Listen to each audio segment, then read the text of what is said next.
locale, privilégier tous les producteurs locaux. On peut espérer du législateur qu'il y ait des normes plus sévères qui soient imposées aux industriels pour les produits entrants, les produits fabriqués en France. Donc prise de conscience des citoyens individuellement, mais il faudrait qu'il y ait des relais politiques pour qu'il y ait une organisation plus collective.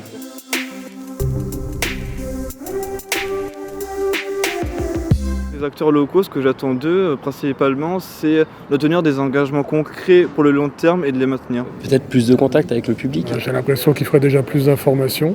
On devrait développer tout ce qui est échange entre producteurs, moi je trouve, et consommateurs. Oui. Je pense que l'argent public devrait être investi massivement dans la production locale pour réduire déjà les transports des marchandises, les transports en commun gratuits, pour inciter les gens en fait à ne plus utiliser leurs véhicules. Je ne veux pas dire empêcher les voitures de circuler, mais rendre moins facile l'accès aux villes pour les voitures, de façon à ce qu'il puisse y avoir une complémentarité avec d'autres modes de transport.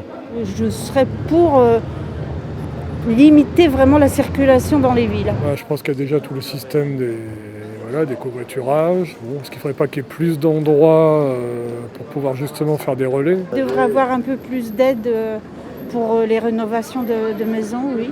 Donc peut-être arrêter de moraliser les gens à outrance et puis effectivement mener une politique plus réfléchie sur le long terme. Mais bon, si on fait une politique trop bonne, on n'est pas réélu, c'est ça. D'arrêter complètement la démagogie en fait, et de prendre des actions concrètes, quitte à être impopulaire, quitte à pas être réélu, mais prendre des actions concrètes parce que de toute façon ça se passe aujourd'hui et demain on s'en voudra tous.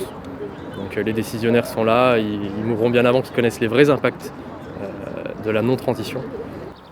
Informer la population.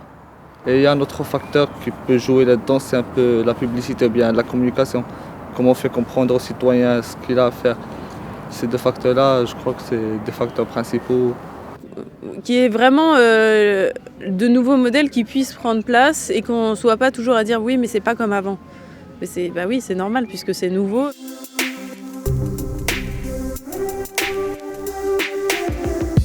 Oui, je pense qu'il est vraiment grand temps de changer le modèle de société. Ouais. Pour avancer, je pense qu'il faudrait qu'on favorise les circuits courts et l'économie locale parce qu'elle est riche pour l'avenir et supportée par les collectivités. C'est celle-ci qui permettra au territoire de rester vraiment vivant et d'aider chaque citoyen à vivre correctement.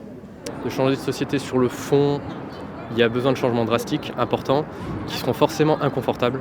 De toute façon, toutes les grosses transitions et toutes les grosses révolutions sont passées par là, sans pour autant mettre l'État à mal ou la nation à mal. Il faut que l'individualisme prenne sa fin de manière précipitée en fait. Du moment qu'on a l'IMUS, on a le corpus, c'est un truc qui vient du droit des biens ça. Donc ce que je veux dire c'est que du moment qu'on a la volonté, on peut avoir la propriété. Évidemment, quand on voit l'état dans lequel se dégrade la planète, il n'y a pas de doute sur le fait qu'il faut changer les pratiques. Et donc c'est normal qu'il y ait une thématique de changement maintenant qui arrive, quoi.